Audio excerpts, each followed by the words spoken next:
اللہ تعالیٰ نے فرمایا حبیب قل ان ادری اقریب ما توعدون ام یجعل له ربی امدا، اے حبیب آپ فرما دیجئے کہ میں نہیں جانتا کہ کیا قریب ہے وہ چیز جس کا تم سے وعدہ کیا جاتا ہے، یا مقرر کر رکھی ہے اللہ تعالیٰ نے اس کے لیے کوئی طویل مدت یعنی قیامت۔ تو یہ گویا کہ نبی کریم صلی اللہ علیہ وسلم نے ارشاد فرمایا کہ میں نہیں جانتا کہ وہ قیامت قریب ہے یا دور ہے، مراد یہ ہے کہ اس کا حتمی وقت میں نہیں جانتا، کیونکہ نشانیاں تو نبی کریم نے خود بیان فرمائی کہ آخری زمانے میں ایسا ہوگا جیسے دجال کا خروج ہے، یاجوج ماجوج نکلیں گے، عیسیٰ علیہ السلام نزول فرمائیں گے، امام مہدی تشریف لائیں گے، مغرب سے سورج طلوع ہوگا، یہ سب نشانیاں بتائیں سرکار نے۔ اسی طرح جمعے کے دن قیامت قائم ہوگی، عاشورہ کا دن ہوگا، یہاں تک سرکار نے بتا دیا، لیکن حتمی وقت کہ فلاں سن میں، فلاں صدی کے فلاں مہینے میں یا فلاں سال میں قیامت آئے، یہ سرکار نے نہیں بتایا۔ اب یہاں پہ علماء کا اختلاف ہے کہ کیا نبی کریم صلی اللہ علیہ وسلم کو معلوم تھا اور آپ نے لوگوں کے سامنے ظاہر نہیں کیا، یا آپ کو علم ہی نہیں دیا گیا؟ تو بہت سے ایسے کہتے ہیں کہ سرکار کو علم نہیں دیا گیا، لیکن بہت علماء یہ بھی کہتے ہیں کہ دیا گیا، اور ہمارا بھی انہی میں شمار ہے کہ ہم یہ کہتے ہیں کہ نبی کریم صلی اللہ علیہ وسلم کو اس کا علم دیا گیا تھا، لیکن آپ کو ظاہر کرنے کی اجازت نہیں تھی۔ اور اس کی بڑی دلیل یہ ہے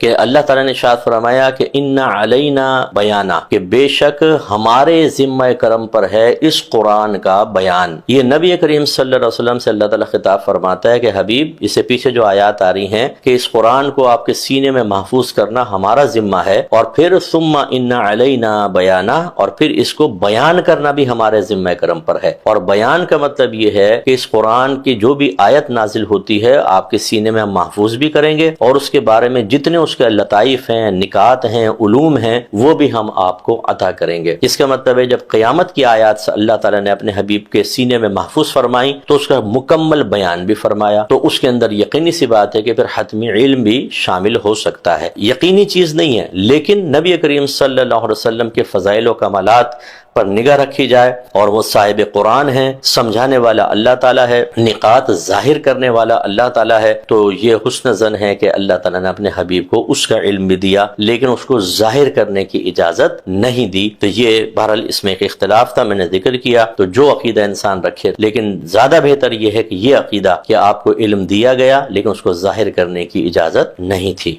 یہ اعتکاف نبی کریم صلی اللہ علیہ وسلم کی سنت کریمہ ہے، چنانچہ بخاری و مسلم کی روایت ہے۔ سیدہ عائشہ صدیقہ رضی اللہ تعالی عنہا ارشاد فرماتی ہیں کہ نبی کریم صلی اللہ علیہ وسلم نے رمضان کے آخری عشرے کا اعتکاف فرمایا، بلکہ بعض روایات میں پورے مہینے آپ کا معتکف ہونا بھی ثابت ہے۔ چنانچہ ابو داؤد شریف کی روایت ہے نبی کریم صلی اللہ علیہ وسلم نے رمضان کے اول 10 دنوں کا اعتکاف کیا، پھر درمیانی 10 دنوں کا کیا، اور جب آخری یعنی 20واں اعتکاف کا دن آیا تو آپ نے حجرہ مبارکہ سے یعنی مسجد سے اپنا سر باہر نکالا اور ارشاد فرمایا کہ میں نے شب قدر کو پہلے عشرے میں تلاش کیا، مجھے نہ ملی، پھر دوسرے عشرے میں تلاش کیا، نہ ملی، تو اب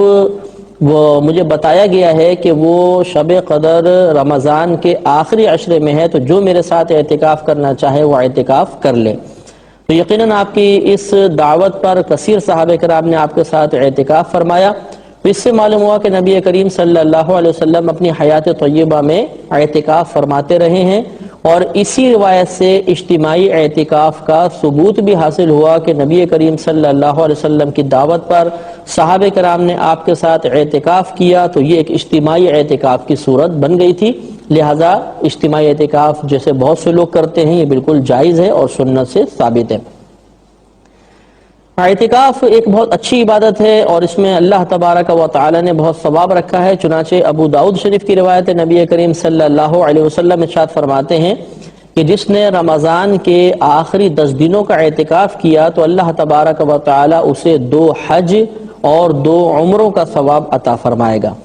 اس لیے بہت ہی افضل عبادت ہوئی کہ 2 حج اور 2 عمرے، اور خود صحیح 6 کی ایک روایت سے ثابت ہے، کوئی ایسا بھی نہیں کہ موضوع حدیث ہو، لہٰذا ہمیں اس سے فائدہ اٹھانا چاہیے اور کم از کم زندگی میں ایک بار تو اعتکاف ضرور کرنا چاہیے۔ اب یاد رکھیں کہ اعتکاف کسے کہتے ہیں۔ اعتکاف کا مطلب یہ ہوتا ہے کہ بنیت عبادت اللہ تبارک و تعالی کی رضا کی خاطر مسجد میں اپنے آپ کو روک لینے کا نام اعتکاف ہے۔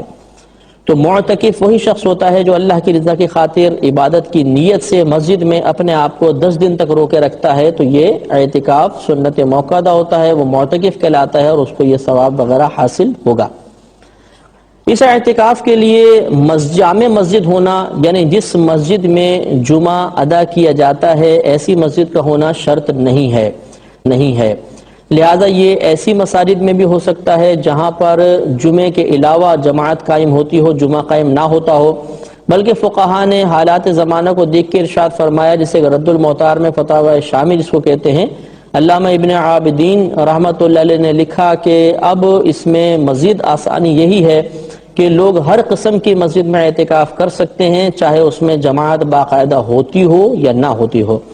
ہاں یہ ضرور ہے کہ اگر آپ نے ایسی مسجد میں اعتکاف کیا جہاں جمعہ نہیں ہوتا مثلا، تو آپ جمعے کی نماز کے لیے دوسری مسجد میں جا سکتے ہیں، ختم ہو جائے تو پھر اپنی مسجد میں آ جائیں۔ اسی طریقے سے اگر اس مسجد میں جماعت باقاعدہ نہیں ہوتی اور قریب مسجد میں جماعت ہو رہی ہے تو جا کر وہاں پر جماعت سے نماز پڑھ سکتے ہیں اور واپس اپنی مسجد میں آ جائیں، تو اس سے اعتکاف پہ فرق نہیں پڑے گا۔ یہ بھی یاد رکھیں کہ سب سے افضل اعتکاف مسجد الحرام میں، جو مکۃ المکرمہ کی مسجد ہے جس میں کعبۃ اللہ موجود ہے، اس مسجد میں اعتکاف کرنا سب سے زیادہ افضل ہے۔ اس کے بعد مسجد نبوی میں، یعنی نبی کریم صلی اللہ علیہ وسلم کی مسجد میں، اس کے بعد جس مسجد میں جمعہ ہوتا ہے، پھر اس کے بعد جس مسجد میں جمعہ نہیں ہوتا لیکن جماعت ہوتی ہے، اور اس کے بعد اس مسجد میں جس میں جمعہ اور جماعت کچھ بھی نہیں ہوتی۔ تو یہ ترتیب ہے ثواب کے اعتبار سے، تو سب سے زیادہ ثواب مسجد الحرام کا اور دوسرے نمبر پر مسجد نبوی کا ثواب ہے۔ جیسے کہ پہلے میں نے آپ کو عرض کیا کہ سنت موقدہ علی الکفایہ اعتکاف کے لیے روزہ رکھنا شرط ہے، بغیر روزے کے یہ اعتکاف نہیں ہو سکتا۔ لہذا روزہ ہوگا تو اعتکاف ہو سکتا ہے۔ اگر کوئی شخص بیمار ہے اور وہ روزہ کسی وجہ سے نہیں رکھ سکتا تو پھر وہ یہ سنت موقدہ اعتکاف بھی ادا نہیں کر سکتا۔ پھر اگر وہ اعتکاف کرنا چاہتا ہے تو نفل اعتکاف کی نیت سے اس طرح مسجد میں وہ استقامت کر سکتا ہے، ٹھہر سکتا ہے، لیکن سنت موقدہ اعتکاف ادا کرنے کے لیے روزہ رکھنا شرط ہے۔ یہ بھی یاد رکھیں کہ جب انسان معتکف ہوگا تو ایک بات تو اس میں یاد رکھیں کہ معتکف ہونے کے لیے بالغ ہونا شرط نہیں ہوتا۔ نابالغ بھی اعتکاف کر سکتا ہے، لیکن وہ سمجھدار ہونا چاہیے، جو مسجد کے آداب سمجھتا ہو اور مسجد میں نہ دوسروں کے لیے تکلیف کا باعث بنے، مثلا وہ باعث فتنہ نہیں ہوتا، دوسروں کو تنگ نہیں کرے گا، مسجد کے آداب سے واقف ہے اور اعتکاف کا مقصود بھی پورا کرے گا، تو پھر اس کا اعتکاف کرنے میں شرعاً کوئی حرج نہیں ہے۔ لہذا خلاصہ کلام یہ کہ معتکف کے لیے بالغ ہونا ضروری نہیں ہوتا، ہاں سمجھدار ہونا ضروری ہے۔ اعتکاف کے لیے پردے لگانا بھی ضروری نہیں ہے۔ بعض لوگ سمجھتے ہیں کہ حجرہ ٹائپ بنائیں گے سفید کپڑوں کا لگا کر تو پھر ہی اس میں اعتکاف ہو سکتا ہے، ورنہ نہیں، تو ایسا نہیں ہوتا۔ یہ یکسوئی کے لیے خالی لگایا جاتا ہے، اور نبی کریم صلی اللہ علیہ وسلم کے زمانے اقدس میں ایسے پردوں کا کوئی رواج نہیں تھا۔ اسی طرح بعض معتکف اپنا منہ چھپا کر باہر نکلتے ہیں، ڈھاٹا سا باندھ لیتے ہیں اور پھر باہر نکلتے ہیں اور یہ سمجھتے ہیں کہ شاید چہرہ کھلا رہا تو کوئی اعتکاف سے فرق پڑ جائے گا۔ ایسی کوئی بات نہیں ہوتی۔ یہ بالکل جائز ہے کہ آپ چہرہ کھول کر جائیں چاہے چہرہ ڈھک کر جائیں۔ یوں ہی بعض معتکف حضرات کو دیکھا ہے کہ اعتکاف کی حالت میں بالکل باتیں نہیں کرتے ہیں، جیسے باہر نکلے تو اشارے کرے کہ باتیں کریں گے، یا باتیں ہی نہیں کرتے ہیں، خاموش رہنے کی کوشش کرتے ہیں۔ تو یہ کوئی خاموش رہنا عبادت نہیں ہے، بلکہ اچھی بات کرنے میں حرج نہیں، اور بری بات تو ہر جگہ ہی ممنوع ہوتی ہے۔ اب اعتکاف کا وقت یاد رکھیے، جب آپ نے 20واں روزہ رکھا، دن پورا ہوا تو غروب آفتاب سے پہلے ہمیں مسجد میں داخل ہونا ہے۔ تو 20ویں روزے کو غروب آفتاب سے پہلے ہمیں داخل ہونا ہے۔ اگر کوئی غروب آفتاب کے بعد داخل ہوگا تو اس کا یہ اعتکاف نہیں ہوگا۔ 20ویں روزے کو غروب آفتاب سے پہلے داخل ہوں گے، اور پھر اگر 29 روزے ہیں تو 29ویں کے غروب آفتاب کے بعد ہم فارغ ہوں گے، اور اگر 30 روزے ہیں تو 30ویں روزے میں پورے غروب آفتاب کے بعد ہم وہاں سے فارغ ہو جائیں گے۔ تو 10 دن کا کبھی اعتکاف ہوتا ہے، کبھی 9 دن کا اعتکاف ہوتا ہے۔ بہرحال اس کا ابتدائی وقت 20ویں روزے کے غروب آفتاب سے پہلے ہے، یعنی مسجد میں آ جائیں، غروب آفتاب ہوتے ہی اس کا وقت شروع ہو جائے گا، اور پھر یہ آخر تک چلتا رہے گا۔ 29ویں کے غروب آفتاب یا 30ویں دن کا جو غروب آفتاب ہے اس میں یہ اعتکاف ختم ہو جائے گا۔ یہ اعتکاف چونکہ اللہ تبارک و تعالیٰ کی رضا کے لیے ہی ہونا چاہیے، لہذا قطعاً اعتکاف کے اختتام پر خاص طور پر بہت سے لوگوں کی تمنا ہوتی ہے کہ ہمارے گلے میں پھولوں کا ہار ڈالا جائے، مبارکباد دی جائے، ہمیں پیسے دیے جائیں، تو اس قسم کے کوئی فاسد خیالات نہیں ہونے چاہیے۔ اب سوال یہ بیدار ہوتا ہے کہ دوران اعتکاف ہم کیا کریں؟ تو یاد رکھیے کہ معتکف سمجھ لیجئے اس لیے مسجد میں آتا ہے کہ وہ اللہ تبارک و تعالی سے مغفرت کا پروانہ لے کر جائے،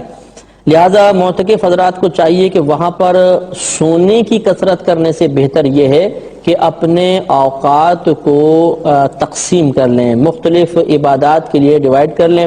اس طریقے سے کہ مثال کے طور پہ اس سے اتنے وقت میں قرآن عظیم کی تلاوت کروں گا، اس میں نوافل پڑھوں گا، اس میں اپنی سابقہ زندگی کی قضا نماز ادا کروں گا، اتنے وقت میں مطالعہ کروں گا، اتنے وقت میں درس کروں گا یا درس سنوں گا۔ تو یہ چیزیں اپنے آپ ٹائم کچھ اپنے اس طرح تقسیم کر لیں گے تو انشاءاللہ کوئی وقت ضائع نہیں ہوگا اور اعتکاف کی برکات سے مکمل طور پہ فائدہ حاصل ہوتا رہے گا۔